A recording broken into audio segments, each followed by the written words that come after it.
13ª compagnia, un senso di appartenenza che ci fa gridare Parà!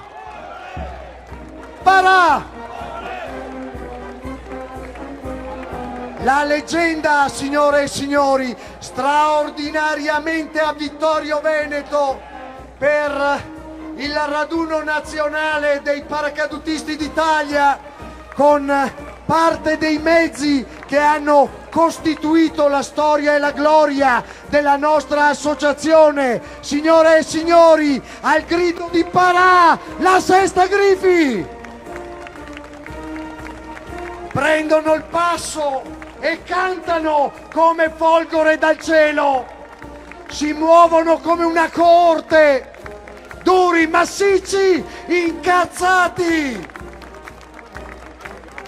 impavidi e bestiali per tutte le cose che non vanno, impavidi e bestiali per tutto quello che non funziona, pronti con il cuore a dare se stessi, pronti con il cuore nei gesti di solidarietà, di cameratismo e di appartenenza. Qualcuno dice che sono pericolosi, qualcuno dice che non bisogna mai star troppo vicini, qualcuno dice che di loro non si devono incrociare mai gli occhi. Eppure noi oggi in questa occasione vi diciamo che non è proprio così. Incrociate quelle mani, seguiteli nello sguardo, abbracciateli e dite insieme a me Parà! Parà!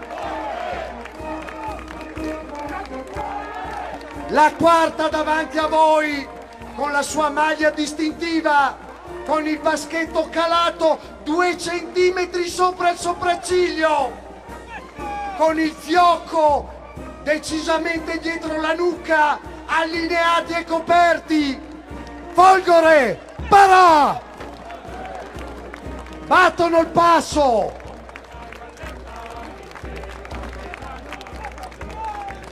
Battono il passo e gridano.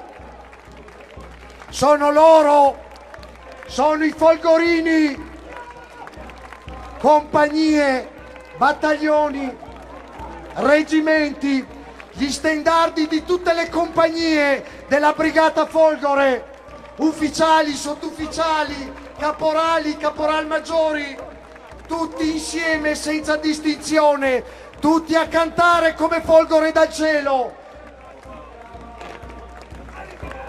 Compagnia esplorante e arrivano i fiori,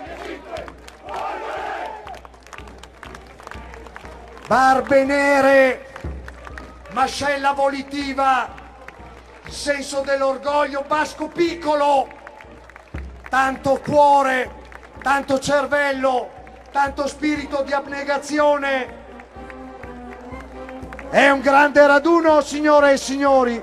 Gentili autorità, siamo inchiodati ad ammirare i ragazzi della Folgore, chi ce l'ha fatta, chi c'è, chi vorrebbe esserci, chi nel proprio cuore ha i suoi veci, chi si ricorda quelle caserme di Siena, di Pisa, di Livorno, chi si ricorda quella caserma di Bolzano, chi si ricorda quel Montorio veronese. Ognuno nel cuore ha e sente di aver militato e di appartenere a un mondo unico e straordinario.